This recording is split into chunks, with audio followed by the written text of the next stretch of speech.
کھوٹے سکے وہیں پہ چلتے. اور بلال بھائی یہ جو کھوٹے سکے وہاں پہ چلتے ہیں نا، میں نے تو اس کا ثبوت دیکھ لیا ہے. اگر اجازت ہو تو سناؤں وہ واقعہ. میں جی کھوٹا سکہ ہوں، اس میں تو کوئی شک نہیں ہے، ہمیں بھی نہیں کوئی شک. جب میں وہاں گیا میرا بڑا دل کیا میں روزے کی جالی کو ہاتھ لگاؤں. میں بیٹھا ہوا تھا ریاض الجنہ میں، میرے ساتھ بزرگ تھے، انہوں نے لگا لیا. اب شرطا نہیں دیکھ رہا تھا، میں نے سوچا میں نے بھی لگانا ہے. تو میں نے بڑا جناب وہ کر کے نا کوشش کی، تو مجھے لگا وہ مجھے پکڑ لے گا. خیر وہ ادھر دیکھ رہا تھا تو میں نے ہاتھ لگا لیا. پتہ نہیں کیسے اسے پتہ چل گیا، شکرے کی طرح آیا، اس نے مجھے یہاں سے پکڑ لیا اور یہاں سے پکڑ کے اس نے گھمایا نا تو میرے یہاں پہ نشان بھی پڑ گئے. درد مجھے بہت ہوا، لیکن درد سے زیادہ مجھے تکلیف ہوئی. میں نے کہا شاید میرا قبول نہیں تھا ادھر آنا. میں نے کہا ابرار الحق تم پھر سنگر ہی ہو نا، پھر پتہ نہیں کیا ہو، تم گنہگار ہو کہ تمہارا انہوں نے نا میں سجدے میں گر کے رو کے میں آپ کو کیا بتاؤں. پھر میں کہوں میں نے لاڈ سے کیا تھا، مجھے نہیں پتا، میں بڑا جس طرح وہ نہیں ایک ضدی بچہ ہوتا لاڈلا بھی سارا، بڑا میں رویا اور میں نے بڑی دعائیں کی. خیر جب میں وہاں سے آیا نا بڑا بوجھل دل تھا. میں مڑ کے نا گنبد خضرا کو میں دیکھ رہا تھا. آپ یقین کریں گے ہفتہ نہیں گزرا تھا، وہ نشان ختم نہیں ہوئے تھے ابھی کہ پاکستان کے وزیر اعظم بن گئے چوہی شجاعت صاحب. میں مبارکباد دینے گیا، کہتے ہیں میں 2 دن بعد عمرے پہ جا رہا ہوں تو چلو گے. اب میں نے زندگی میں کبھی کسی ہیڈ آف دا اسٹیٹ سے اپنے لیے کچھ نہیں مانگا، کوئی فیور نہیں میں نے لی. مشرف صاحب کے ساتھ میری دوستی تھی، گیلانی صاحب بھی، زرداری صاحب کہتے تھے پیپل پارٹی جوائن کر لو. ہر بندے زندگی میں نے کبھی کسی سے اپنی ذات کے لیے کچھ نہیں، سارا اور چیز ہے. میں نے ان سے کہا، میں نے کہا جی میں سیلفش ہو گیا. میں نے کہا اگر آپ جا رہے ہیں تو میں نے جانا ہے. تو کہتے ہیں تو سو بسم اللہ چلو نا. یار یقین کریں، میں نے کہا آپ اندر جائیں گے؟ کہتے ہیں وہ دیکھو نصیب کی بات ہے، وہ نہیں مجھے پتا جائیں گے کہ نہیں جائیں گے. وہ جا کے اندر وہ جا کے وہ استخارہ کرتے ہیں. وڈ یو بلیو، میں to cut the long story short, وہی شرطے جنہوں نے میرا بازو مروڑا تھا لائن میں لگے ہوئے کھڑے تھے اور ہم ناچیز گناہگار اندر نبی پاک صلی اللہ علیہ وسلم کے گھر کے اندر وہ دروازہ کھلا. اللہم صلی اللہ محمد والی محمد. میں نے اپنی ٹوپی اتاری اور ٹوپی اتار کے میں نے ان کے برتن صاف کرنے شروع کر دیے. لٹکے ہوئے تھے نا نبی پاک صلی اللہ علیہ وسلم کے برتن، وہ پیتل کے بڑے خوبصورت. اللہ کرے سب کو دیکھنا نصیب ہو، سب کو دیکھنا نصیب ہو. بتا نہیں سکتا آپ کو کیا وہ. اور پھر میں وہاں پہ دعا نہیں کرنے دیتے آپ کو، وہ عربی ہوتا ہے وہی دعائیں کراتا ہے. اچھا دعا میرا کیا دل کرے میں دعا کراؤں، تو وہ سر عربی میں دعا کرا رہے تھے. میں نے نا بیچ میں سے لیڈ لے کے نا اللہم صلی اللہ علیہ وسلم. ہم آپ سے پوری بات سنیں گے لیکن ابھی چھوٹی سی بریک میں چاہتے ہیں کہ یہ آگے جا کے میں روکنی نہ پڑے. ایک چھوٹی سی بریک کے بعد واپس آ رہے ہیں.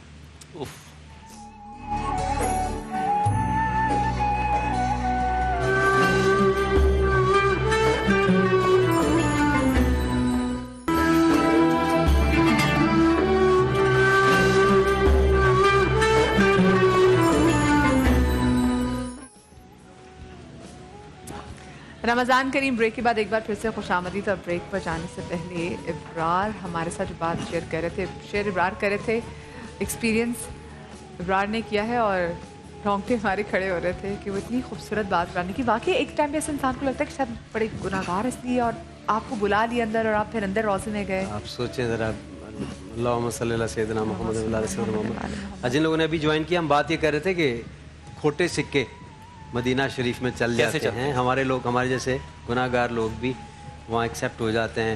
اور ایک شرطے نے میرا بازو مروڑا تھا اور میں بڑا رویا، لیکن چلا گیا میں واپس، کیونکہ میں نبی پاک صلی اللہ علیہ وسلم کے گھر کی جالی کو ہاتھ لگانا چاہتا تھا. لیکن پھر میں نے کہا کہ نہیں، میں نے بڑی لاڈ سے محبت سے کیا ہے تو مجھے محبت دکھائیں. تو پھر وہ اگلے ہفتے یعنی وزیر اعظم کے ساتھ ایک موقع ملا مجھے آنے کا، چوہی شجاعت حسین صاحب کے اوپر. اور مجھے نہ صرف کہ ہاتھ لگانا تو دور کی بات تھی، نبی پاک صلی اللہ علیہ وسلم کے گھر کے اندر شریف کی طرف جو دروازہ ہے وہ کھول دیا. ہاں جی، وہ سیدہ فاطمہ کا گھر ہے جی، ان کا گھر ہے اور پنگوڑا بھی پڑا ہوا تھا. واہ، اس کے اوپر کور کیا ہوا تھا. میں چوری جا کے وہ کور ہٹا کے دیکھ رہا تھا. اور پھر وہ میں نے جیسے بتایا، میں نے ٹوپی سے ان کے برتن صاف کیے اور پھر اس کے بعد میں پھر اندر چلے گئے جہاں پہ نبی پاک صلی اللہ علیہ وسلم. پھر جب وہ میں بتا رہا تھا کہ وہاں پہ کسی کو بولنے نہیں دیتے، کسی اور کو. ان کے اپنے صاحب ساتھ جاتے ہیں جو معلم ہوتا ہے اور وہی دعا کراتے دعا ہیں. کرتے ہیں. تو انہوں نے قبلہ رو ہو کے دعا کرانی شروع کی. تو جب ختم ہوئی دعا تو مجھے ڈر تھا کہ ہمیں باہر نہ یہ نہ کہیں کہ باہر جائیں. اور پھر میں نے کہا میں نے دعا تو کی نہیں. تو میں نے ایک دم سے لیڈ لے کے تو اونچی اونچی آواز میں درود شریف پڑھنا شروع کر دیا. تو اس نے ایک دم سے میری طرف گھور کے دیکھا. تو میں نے فکر نہیں کیا. پھر انہوں نے بھی ہاتھ اٹھا لی. پھر اس کے بعد میں نے دعا کرائی. سبحان اللہ. اور دعا وہ بلال بھائی میں بیان سے باہر ہے.